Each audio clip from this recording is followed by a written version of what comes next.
Hello, welcome to Network Essentials. In this module, we will learn about an important concept called Advanced Ethernet.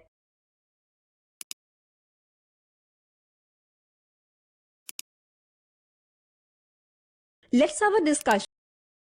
In this module, we will understand and describe Ethernet, explain Ethernet collisions and CSMA or CD flowchart, understand and explain collision avoidance with RTS or CTS, describe bridge and its types, understand and explain MAC address and IP address. Ethernet is one of the many ways devices on a local area network which can be connected physically.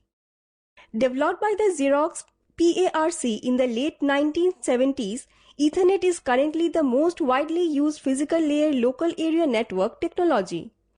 Ethernet, which provides a good balance between speed, cost, and ease of installation, has been adopted by over 70% of the world's networks. It also supports most popular network protocols in use by computer users around the world. The two major parts of an Ethernet network are Ethernet hardware and Ethernet protocols. Ethernet hardware includes Ethernet cable, Ethernet cards or adapters, hubs, and routers. Two devices on a network can communicate with each other successfully if both use the same protocol. The rules for configuring an Ethernet network have been defined by the IEEE standard 802.3, which determines which protocols are used by the devices on an Ethernet network to interact with each other. Ethernet adapters can transfer data to and from other devices on the network via Ethernet cables, while hubs and routers direct data to the correct recipient. Two devices on a network can communicate with each other successfully if both use the same protocol. The rules for configuring an Ethernet network have been defined by the IEEE standard 802.3, which determines which protocols are used by the devices on an Ethernet network to interact with each other. There are many protocols that are used for communications with Ethernet network, but one of the most significant protocols is the Carrier Sense Multiple Access with Collision Detection protocol, which is responsible for reliable, collision-free communications.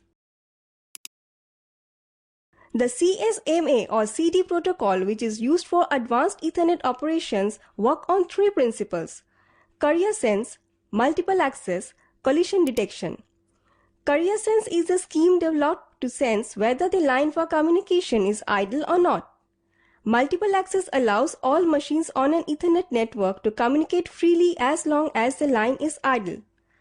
Collision detection makes sure that if two devices start to transmit data at the same time, the communication is cancelled and the data is retransmitted after a certain period of time.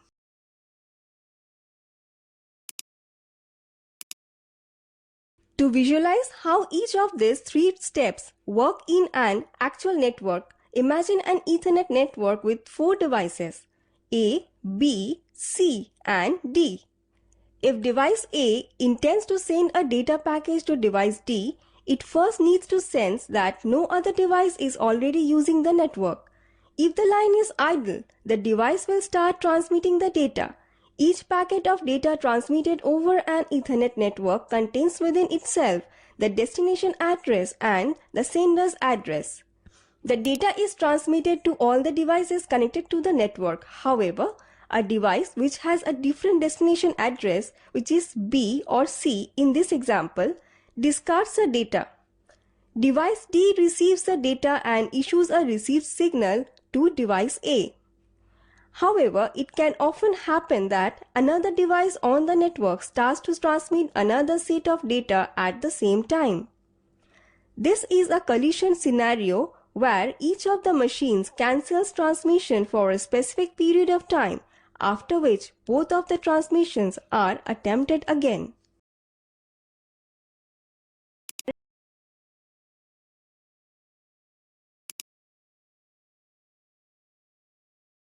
Each of the machines cancels transmission for a specific period of time, after which both of the transmissions are attempted again. The image illustrates the Ethernet CSMA or CD flowchart.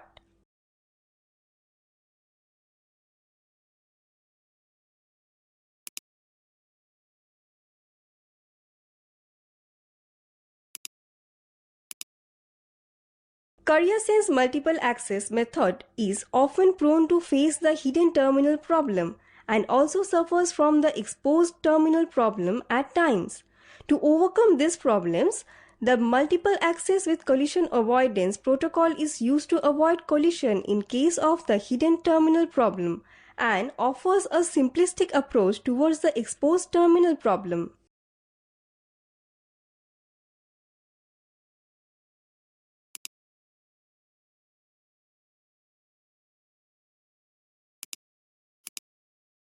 The image illustrates the hidden terminal problem. A network with devices A, B and C. B can communicate with both A and C, but A and C cannot communicate with each other. In such a situation, if both A and C attempts to transmit data to B at the same time, they would find the channel free, but B would receive both the transmission at the same time, which would result in a collision. Hidden terminal problem occurs when a node is visible from a wireless access point but not from other nodes communicating with said AP. This leads to difficulties in media access control. The exposed terminal problem is the opposite of the hidden terminal problem.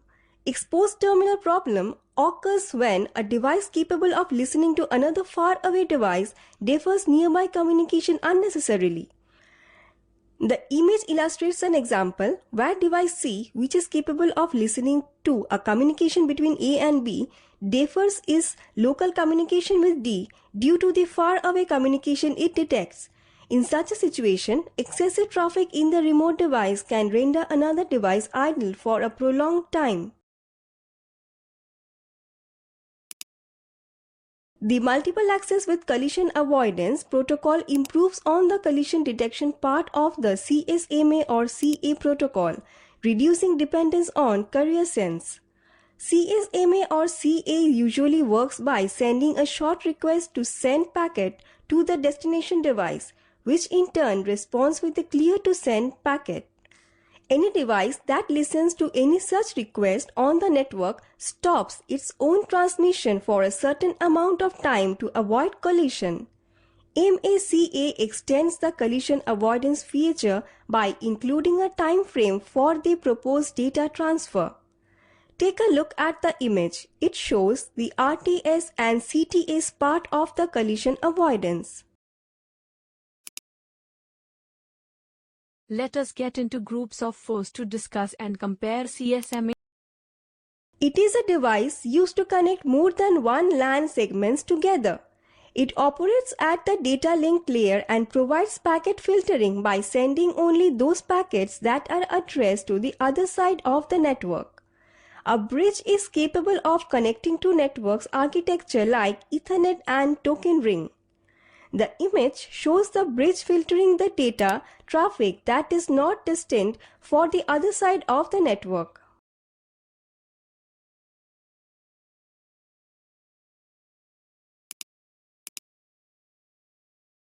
There are three primary bridging methods. Transparent basic bridge. A transparent basic bridge is the simplest type of bridge and it stays transparent or invisible to the other devices on the network. This type of bridge can only briefly store data before it can forward it to the next network, but only serves the basic purpose of blocking or forwarding data based on MAC address, and no conversion of traffic is performed. Source routing bridge. This type of bridge deduces the route a package should take through the network by searching for information embedded by the source of the traffic. It does so by looking for a special data field in the packet, the routing information field. If it fails to get that information, it transmits an explorer packet which collects information about the IDs of the bridges, and the networks as it travels through the network and the sequential map of the network it's sent back to the transmitting device. An SRT bridge uses such information to determine the path of the data packet on the network. Source routing transparent bridge. This type of bridge is a hybrid of the transparent and source routing bridges. Such bridges are capable of transmitting data packets irrespective of whether or not the source routing information is available. The image illustrates the combination of transparent and source routing bridges. Media access control is a sublayer of the data communication network protocol that is responsible for providing unique identification and access control to devices on an IP network. MAC works on the lower sublayer of the data link layer specified in the 7-layer OSI model. It provides an interface between the logical link control sublayer and the network's physical layer. There are a number of protocols used by the media access layer such as Ethernet-based CSMA or CA and CSMA or CT. The image shows the typical MAC address has 48 bits, where OUI refers to Organization Unique Identifier and NIC stands for Network Interface Controller.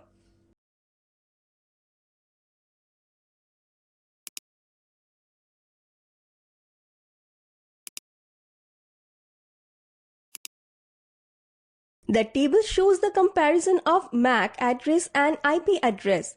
The image shows that every device in network will have a unique MAC address.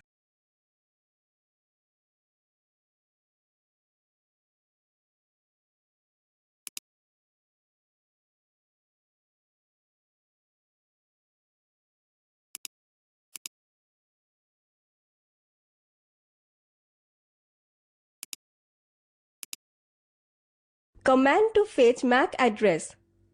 Get MAC, the same is illustrated in the adjoining image. ipconfig or all.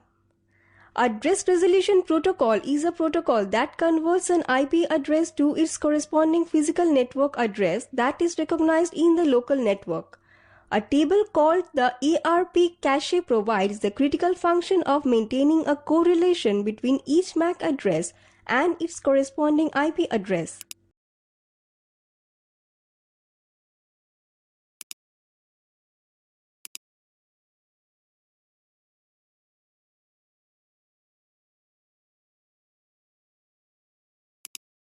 Check your understanding.